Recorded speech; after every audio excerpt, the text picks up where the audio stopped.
Do you ever wonder what is intended for or likely to be understood by only a small number?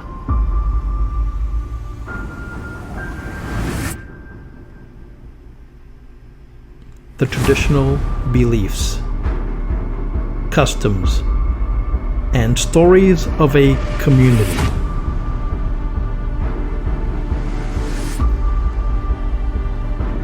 A community not part of the mainstream, unconventional, peripheral, or extreme.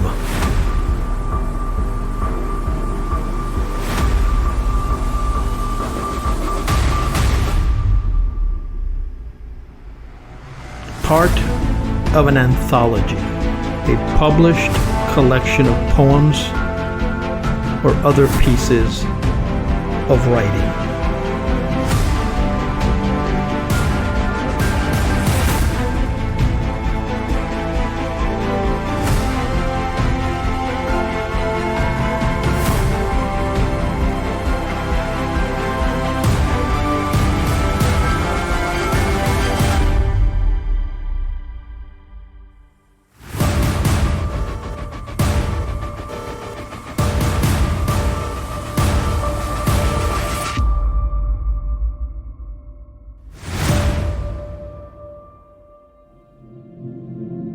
This is Esoteric Lore.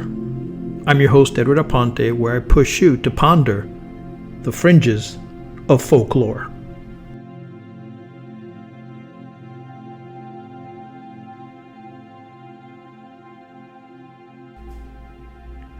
Let's talk detachment. Person, place, or things. These are the three major categories where healthy detachment needs to take place. Now, when we think about detachment, we always think probably one of the hardest of all disciplines. To me, it's one of the great disciplines that you can master in your own personal life. Imagine if you could detach from the wrong places, toxic persons, dysfunctional things. You might be saying, dysfunctional things, toxic people, and places. How do you do that? It's important to understand what those things are, to understand the categories: person, place, or things. Now, in America, we have a whole industry called storage units. People hoard things. Now, theoretically, the cure is simple. Get rid of it, detach yourself from hoarding those things. But underlying the hoarding of things are problems. Emotional problems. So addressing the underlying conditions, the underlying reasons why people hoard things is really important.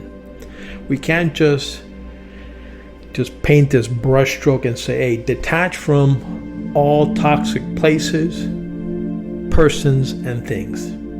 All things that are dysfunctional, all things that are negative, just get rid of them. Person, place, and things. That would be the easy answer. But the key to arriving at that space is understanding the underlying conditions.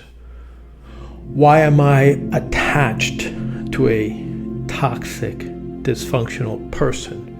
Why am I attached to a toxic, dysfunctional place?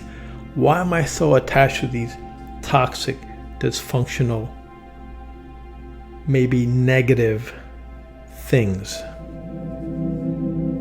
And you have to really put that under the, if you will, emotional microscope.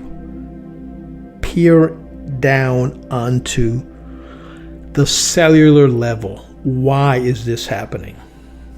Why am I so consumed with holding on to said things, person, or place?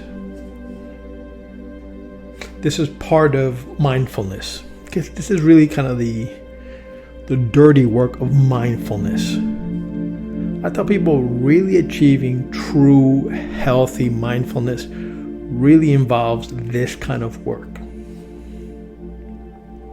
No breath work, no amount of meditation will get you over this hump of really being able to detach. Once you detach from said person, place, or things, your meditation, your breath work, your mindfulness practices excel, will evolve. But it first takes getting down into the ditch and really unearthing the reasons, the underlying conditions of why I'm so attached to said thing, person, or place. Now take a few moments to just take inventory. Why are you attached to said person, place, or thing? And here you want to apply what I call kind of a personal interrogation. Look for the who, what, where, why, and when. Like, who is this? Why, what, where, how? And by really interrogating yourself through these processes of really coming to grips with why, answering the abnormalities of said attachments to person, place, or things, that is the key.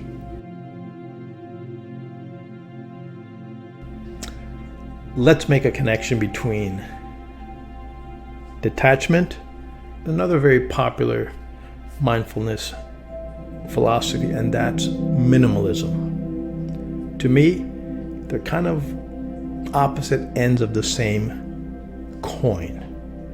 Detachment is applied minimalism, and minimalism is applied detachment. What do I mean by that? What I mean is, like, if you really begin to detach from unhealthy people, places, and things, then from the outside looking in on you, it would seem that you have a minimalist life.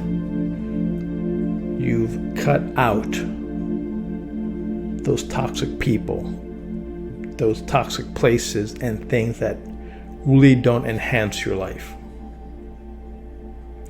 Internally, for you to get that outside experience, it's taking a long time. It's a journey to get to that point where from the outside looking in, people are like, man, he has stress-free, drama-free life. There's no toxic people around him. He's not involved in places that hinder his growth. He doesn't have a lot of things that inhibit and crowd his life. How do you get to that point? It's still work. It's still hard, emotional unearthing of why you are hanging on to these things. Detachment is really a severing, a cutting out of those people, places, or things that don't enhance your life. Now, you might say, I've spent 20 years in a toxic workplace, and all I have to show for it is a big house, big mortgage, but ulcers, stress, high blood pressure, so on and so forth. So you want to be really careful that you don't lose track of this very ancient but necessary mindfulness discipline. Detachment and minimalism go hand in hand. They're two sides of the same coin, but if you apply yourself to truly and circumspect about really taking a good look at people, places, and things, and how you can minimize, detach from those people, places, or things that really bring no enhancement to your life. They don't really improve any aspect of your life. And then the hard part begins. Why have I not let go of these people, places, or things? That's the first step. And then slowly, I would make it a challenge. Let's make it a 30-day challenge. See if you could take one old t-shirt and walk it to the dumpster. Or let's say you've been going to this toxic place, bar, club, whatever it is, poker night, where why am I here? It doesn't improve any part of my life. Sever that.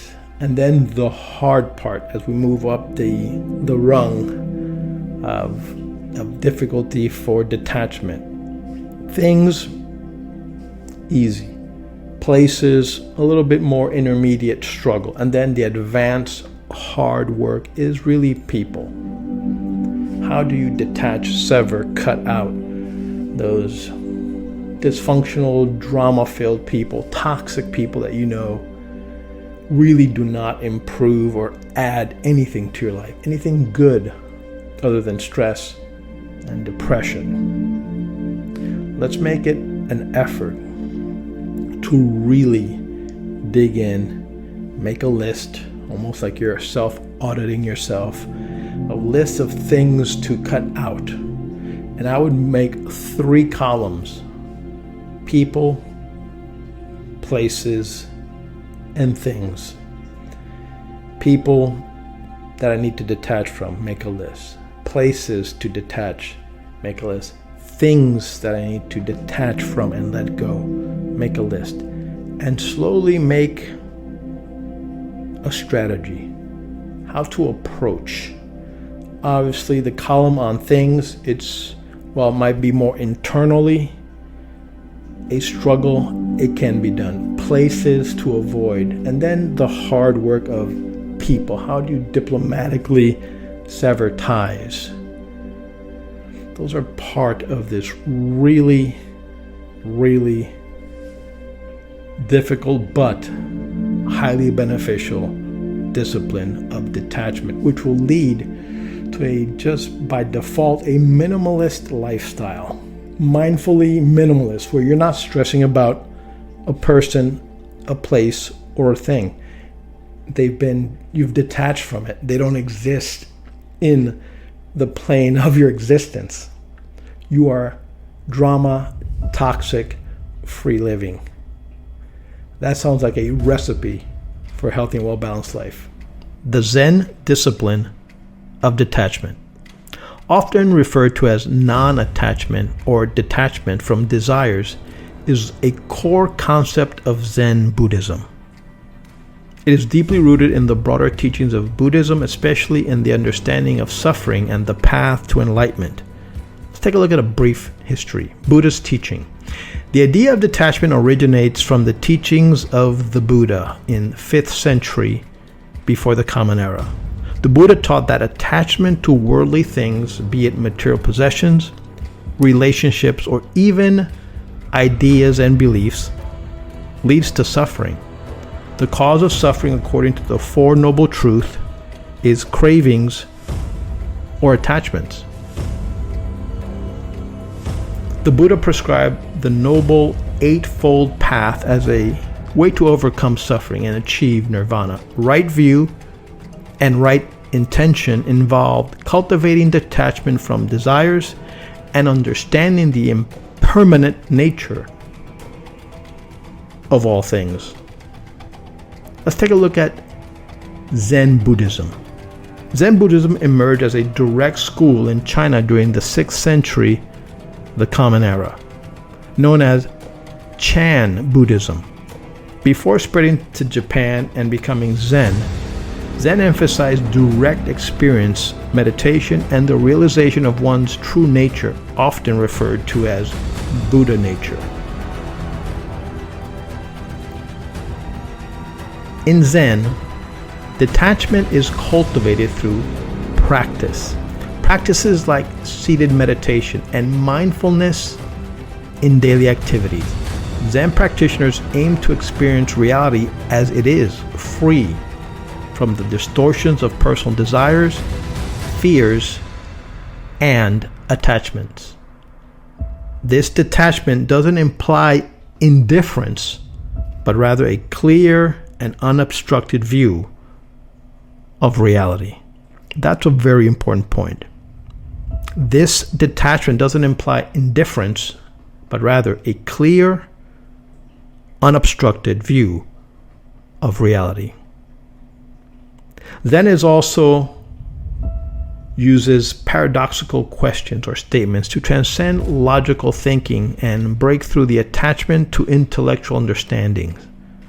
The goal is to achieve sudden enlightenment, a direct and immediate experience of non-detachment. The concept of detachment influenced various aspects of Japanese culture, including the arts, tea ceremony, martial arts, and the way of the samurai. In these practices, the idea of doing something with full attention and without attachment to the outcome became central. Zen masters wrote extensively on the nature of detachment, emphasizing the importance of realizing the emptiness of all phenomena and the interconnectedness of all things. Today, Zen practitioners continue to explore the practice of detachment, applying it to modern life's complexities. It remains a key element in the pursuit of mindfulness and inner peace, helping individuals to navigate the challenges of a fast-paced world. The Zen discipline of detachment has evolved over centuries, rooted in the Buddhist teachings on the nature of suffering and the path to liberation. In Zen, detachment is not about renouncing the world, but rather seeing things as they truly are, beyond the illusions created by attachment and desire. It is a practice of freedom, allowing practitioners to live fully and authentically in each moment. How to achieve healthy detachment in our modern world.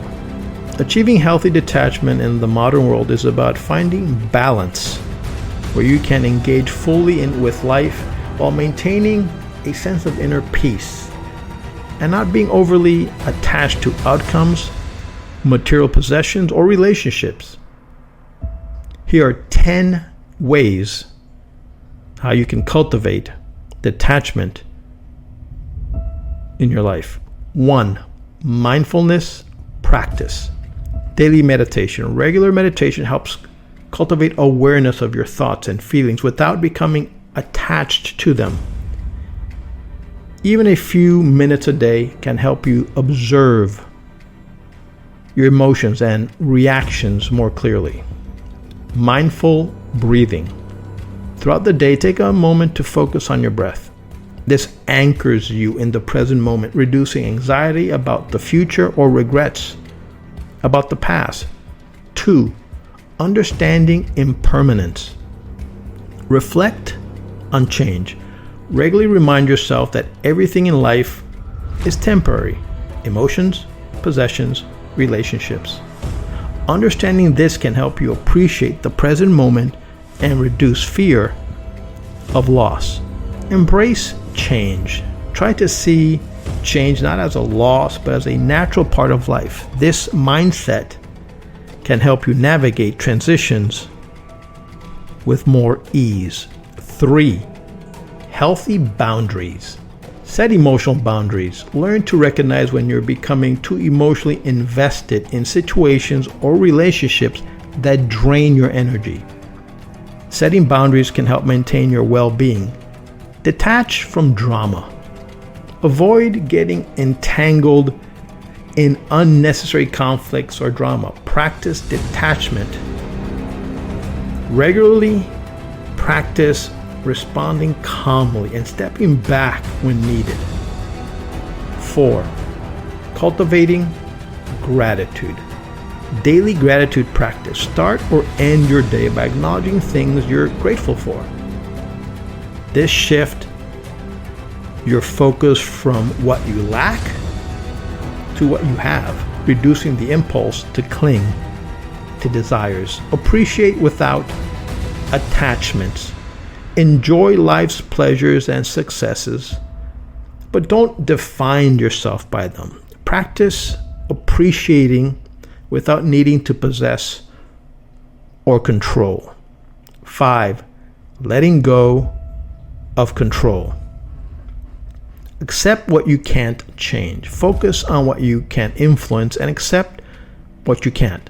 Letting go of the need to control every outcome reduces stress and fosters a sense of peace. Trust the process. Cultivate trust that things will unfold as they should, even if it's not according to your expectations. 6. Simplify your life. Declutter. Simplifying your environment can help you detach from material possessions. Consider what you truly need and let go of what no longer serves you. Prioritize experience over things. Focus on experience that relationships rather than accumulating possessions. This shift can lead to more meaningful and less attachment-based living.